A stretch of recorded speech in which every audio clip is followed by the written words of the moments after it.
All right, so before this video gets started, I just want to say if you're here just for root beer and sassafras, look at the timestamps down below and skip ahead. And if you care about some exciting news in my life, stick around here for the first little bit.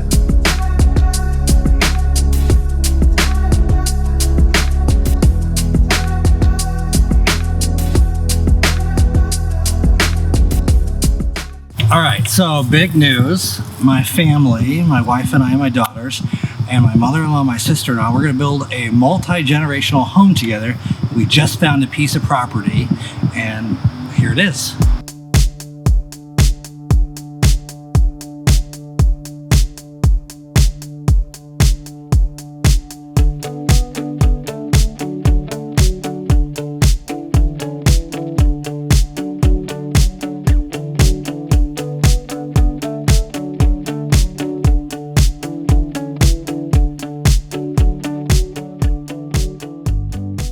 So we've got about 1.8 acres of a pretty wooded lot, which is amazing. We live in a pretty suburban town and there are just not that many wooded lots left. So this was a super exciting find.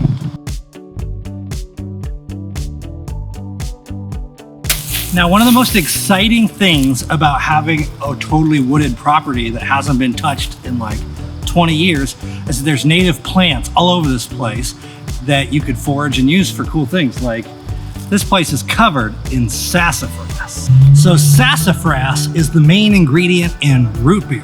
You may have heard of sarsaparilla. That's a different style with a different root. And you can even mix and match and add those ingredients. So what I'm gonna do is I wanna harvest sassafras from my property, include some other flavoring things like sarsaparilla, and I'm gonna make my own root beer. Now we're gonna make two different kinds of root beer. We're gonna make one that's carbonated using like a soda stream. We're gonna add just CO2 to like a concentrated syrup that we make from some flavorings. And then we're gonna make a naturally fermented version using a ginger bug. So from harvest, I have to dry everything, and then I have to allow time for my ginger bug to ferment, and then we have to allow time for the root beer to ferment. So, as you guessed it, I turned something simple into a much bigger project. So here we go. What's really cool about sassafras is the leaves are pretty easy to identify. They have a few different kinds, which is interesting. They've got the mitten, like we have here in Michigan. This is exciting. And then there's like a 3-prong dealio. And then they even just have like a normal leaf that's like this. But if you see these 3-prong and the mittens, well, you get the idea. It's sassafras. When you go to harvest sassafras, you want to look for something about like this. And you're gonna wanna dig up the roots, but you gotta be really careful because all the flavor is actually stored in the root bark that's really fresh on the surface. So you wanna be really careful when you're digging up the roots because all the flavor is in the bark, like right on the outside of it. So you could scrape off all the flavorful parts. So you gotta be really careful and just go slow and slowly dig out the roots of this tree. So I've got this mostly dug up. And now I can just pull that whole root part out of the tree. We've got just a whole tree here. And I'll probably just chop it off right about here, but you can already smell the root beer. It smells totally like root beer already.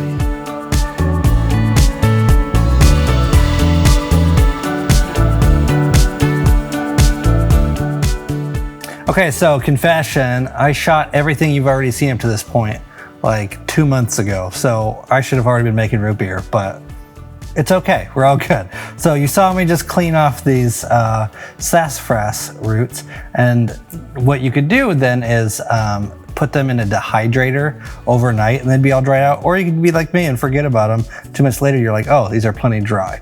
So now what we need to do is cut off the outer bark and just jar it up. And I'll probably just cut it down right here onto the table and then scoop it all up here in a minute. So like, yeah, all that is the flavor right there on the outside. And you'll smell a little bit of it as you're going. So, oh wow, very, very root beery smelling in here.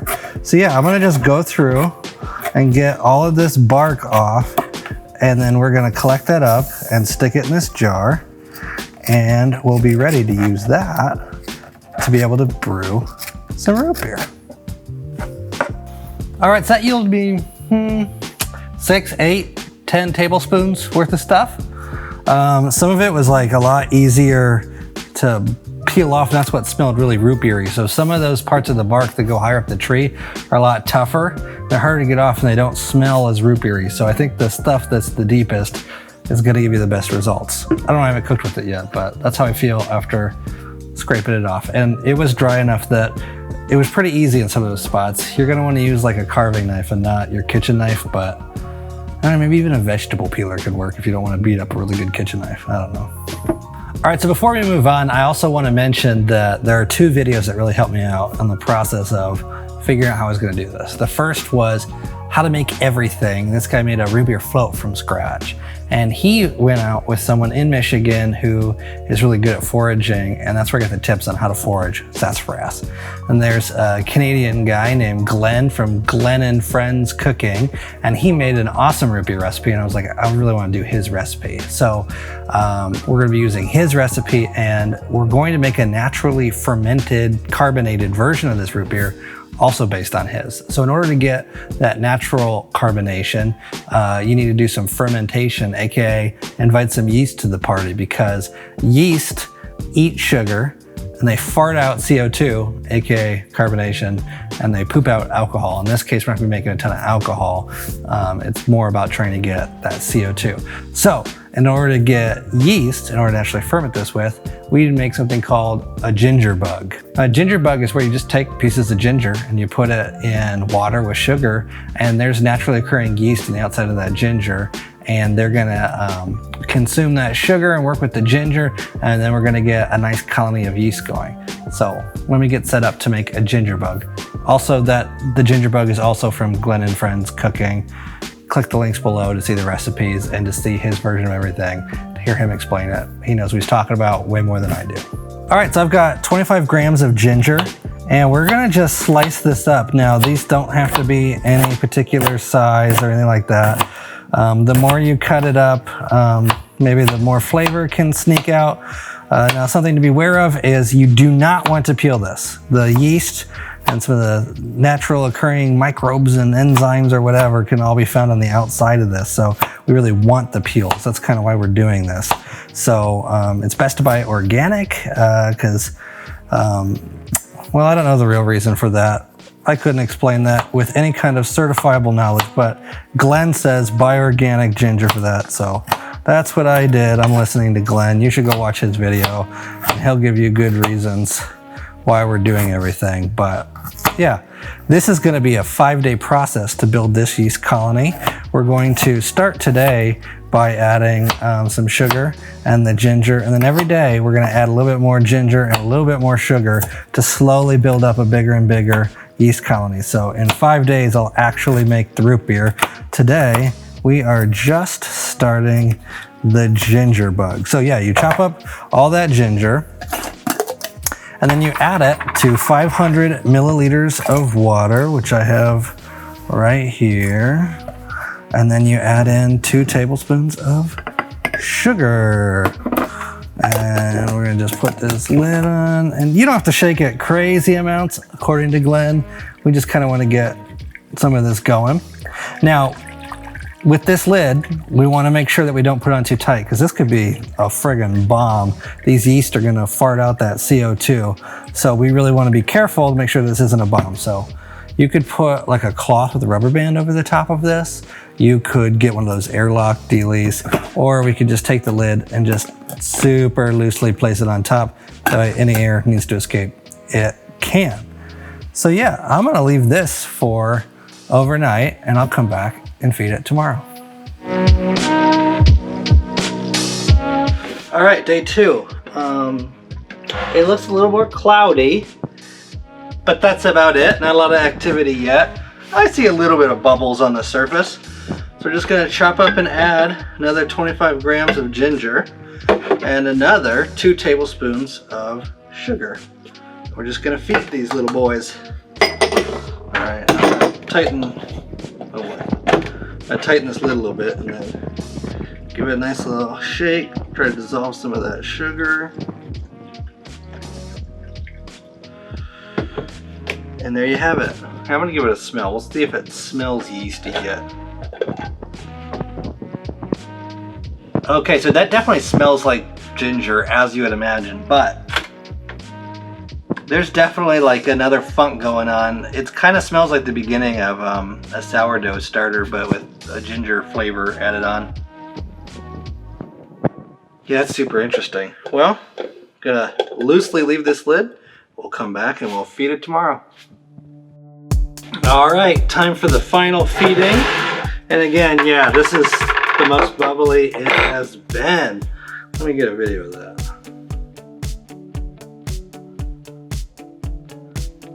Oh, that's super yeasty. Obviously super gingery, but super yeasty as well. All right, so I'm gonna just give this a stir.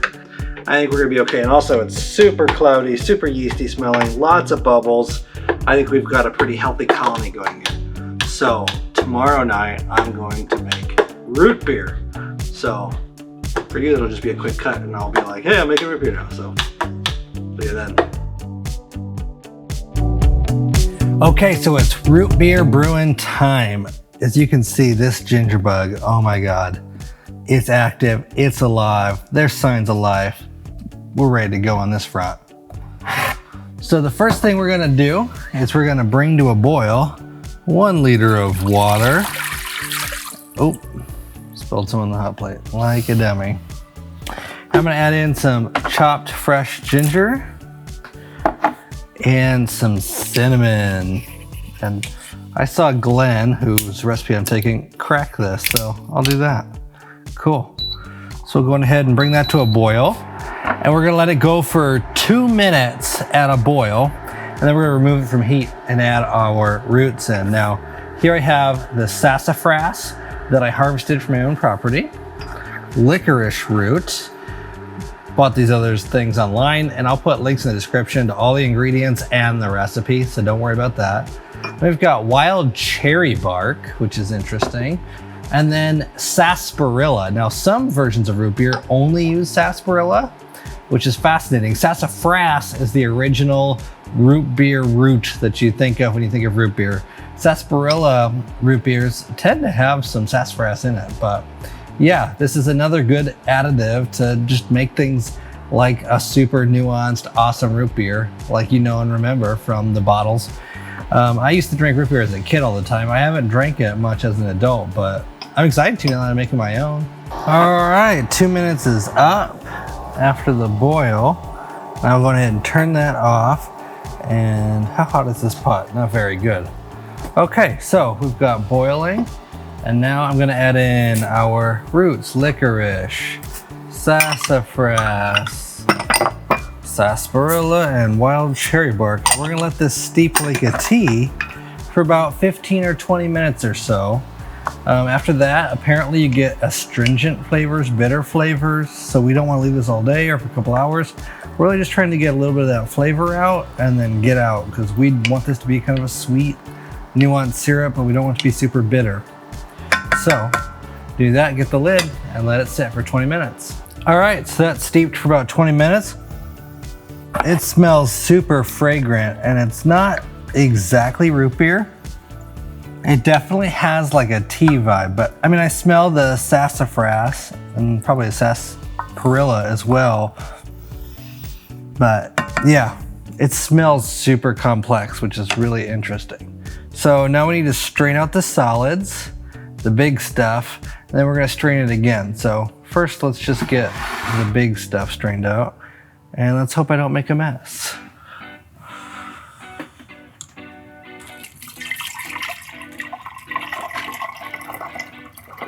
Oh, making a mess already. All right, let's see what happens.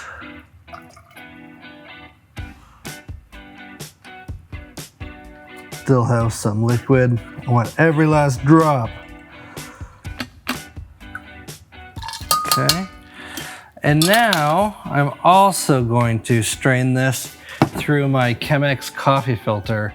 We're making a syrup and it's gonna go in a soda. We don't want any silt or anything like that. And if you, I don't know if you can see this now, it's lit up, but it's pretty cloudy still. So we're trying to get this to be as pure of a product as possible. Now this Chemex mesh filter, the inside filter is super fine. The outside filter is very fine. So hopefully this will give us a lot of clarity. I mean, you can just tell it takes a little while for liquid to pass through. So I'm gonna let this all pass through. Then what we're gonna do is put this in an ice bath. What that'll do is take any sediment and throw it down to the bottom, be able to pour it out, and we should be left with the super clean product. So I'm gonna let this go through here.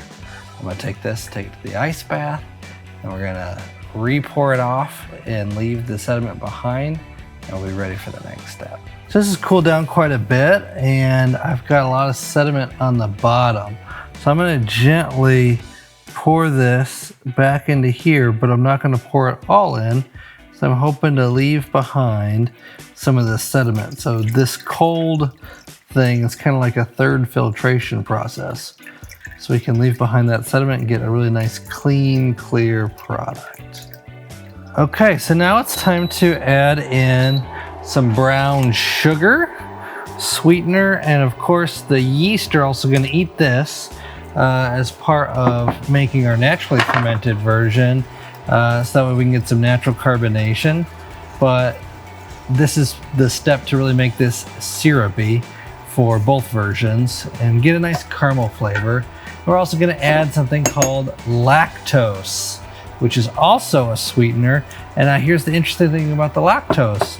The yeast will not eat the lactose. It doesn't like it. It's not what it's used to. So that means that in our naturally carbonated version, the root beer syrup can still maintain some sweetness because we have a sweetener the yeast won't eat and convert into alcohol and or carbonation, etc. So I'm bringing this up to a simmer just to get all this stuff to dissolve, and it's just darkened it quite a bit actually. And I'm also going to add some salt. I don't know why there's salt in this. I'm sure it's to help mellow or balance or enhance flavors. But the science of why you add salt to soda syrups? Ultimately, I do not know, and it's something I should Google. Maybe at the end of this video, I'll have something to say about that. We'll see. So yeah, I'm gonna just bring this up to the point where everything's dissolved. All right, so we got this syrup cooled down to about 75 degrees, which will help to make sure that we don't kill off the yeast with the heat. It's 1 o'clock in the morning at this point. I thought it was gonna take way less time. I was wrong, didn't account for the cooling steps. I'm so tired, so if I seem super tired the rest of the way, you know why. Okay, so we're gonna do about a third syrup. And we're gonna leave a lot of headroom in here, so, you know, we're looking for 4 total parts.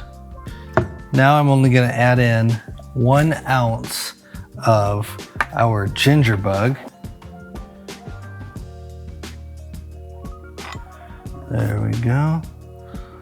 All right, yeasty boys, get in there. Oh boy, that got thick. Wow, that's super interesting. So this can be used to make ginger beer and other things. So I'm gonna keep this going and see what we can do with that. So I'll feed that later. Okay, and now we just add water.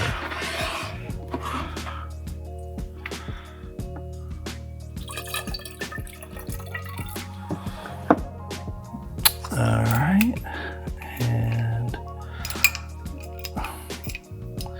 these swing tops can be challenging. Okay, we'll do that, and I'm gonna kind of give it a little shake, let everything get to know each other.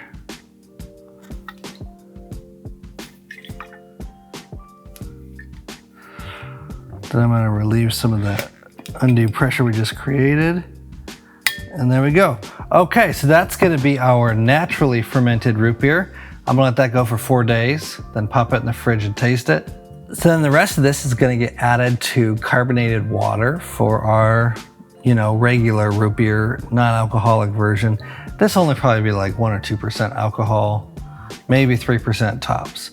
But yeah, it should be nice and saturated. Now, this is an interesting color because that is very caramely, not very dark, not very root beery, but this color is super root beery. So maybe my eyeballing using my fingers wasn't very accurate for this.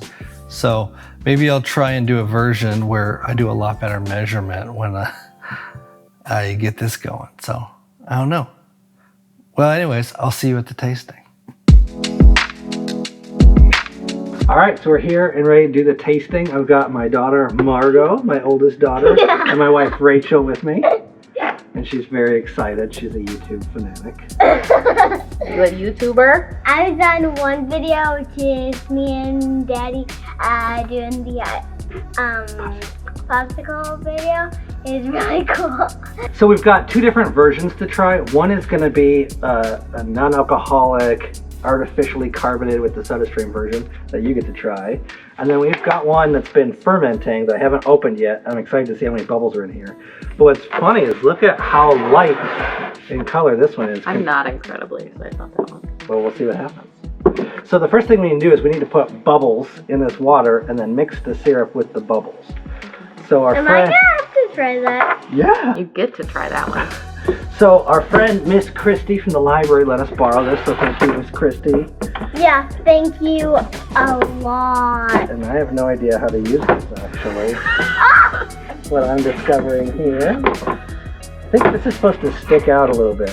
Yeah, there we go. Oh. You need to put the syrup in first? No, syrup definitely does not go in first. You have to put it in later, because otherwise you could contaminate the machine. So then you add like 3 or 4 pumps. Is that freaking you out? Oh my gosh. Okay, maybe we need to do a little bit more. And let's just see what we've got here. Oh. I want more bubbles. Are you kidding me? Yeah, let's do You a little should let bit more Margot bubbles. push it. Can I push it? Hit that top button. And stop. Let's test it now. That scared me. Well, you've been like shaking it up. What? Okay. It's got plenty. It's got bubbles. Okay, well, so here's what we need to do It's now. foggy. Is we add in the The syrup. whole thing? The whole thing. So this is No. 3.5 cups of water, and then this is about 6 ounces of root beer syrup. Oh. Stop it! Stop it! Wow. Like a glove. And then we gotta gently roll this around. I do not. I'm so scared. So now what's interesting is now look at the color. Oh, yeah. They're very similar now. Yeah, but this What one. concerns me about this one is the funk. Oh, look at that! Oh, by the way, my sister's sleeping. Gently roll this around. All right. Now when I open this, it's gonna fizz. You ready? Oh, not very much. All right. Let's get a glass. Let's taste it. I'm scared. That's mommy. We can share that one. No, I want to share. You don't want to 'Cause share? it's- That's daddy. Okay, you just want like a little bit here? Yeah. I don't know what it's going to taste like. All right. Try it, Margot. This one's mine? And here's. Oops. That's good. It's really good. It tastes like It is good. It needs more. You're right about bubbles. It does need more bubbles, and it's too much cinnamon. Oh, I like that. It's Christmas season. It's Christmas root beer. It's Christmas root beer. How about- Nailed it. How about when Nana comes over, we can bring. We could do Christmas root beer for Christmas Eve. Yeah. You know what I would do with this? Cheers. Rum chata. Oh, it is a little bit like a. So maybe you just mix the syrup in rum chata, or like that. I don't know, but Ugh. No, I think It tastes a little. I think this would be root beer spot on if I didn't put in too much cinnamon. I think the cinnamon's overpowering everything, and it's not as root beery as it could be. Dad, can you add some more bubbles? Oh, not anymore. We'll have to try in another batch. I have more syrup over there, so maybe we'll try another batch later. I need to get new glasses for me and Mommy so we can try this version. I'll be right back. I'm gonna try that version. Nope, it's alcohol. All right, so now we're gonna try this version. I'm always nervous to open these because there's usually a big pop. So watch out. It should be like I'm scared. 1, 2, 3. Ah!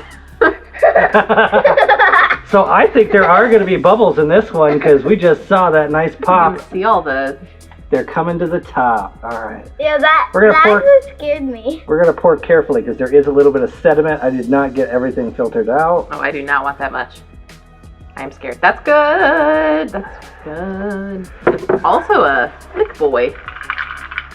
Cheers. I like this one better. I can't have this Oh kind. no. I can't have this kind, but I tried this one and it's so Okay, good. so this one, Ugh. it does taste a lot more like ginger, but I like it. It kind of tastes like a ginger beer with I cinnamon. think I'm watching the sediment float up, and I'm just like, it's thick. No. Well, I like it. I highly recommend this. It's just very different. I don't like kombucha, and you like. But this does not Kombucha. taste anything like kombucha. No, I know. I'm just saying, like, even the idea of certain fermented things, just like. You can't do it. If you like kombucha or other fermented things, I think you're going to like this. You should make it. All right, thank you so much for joining us. Till next time, cheers.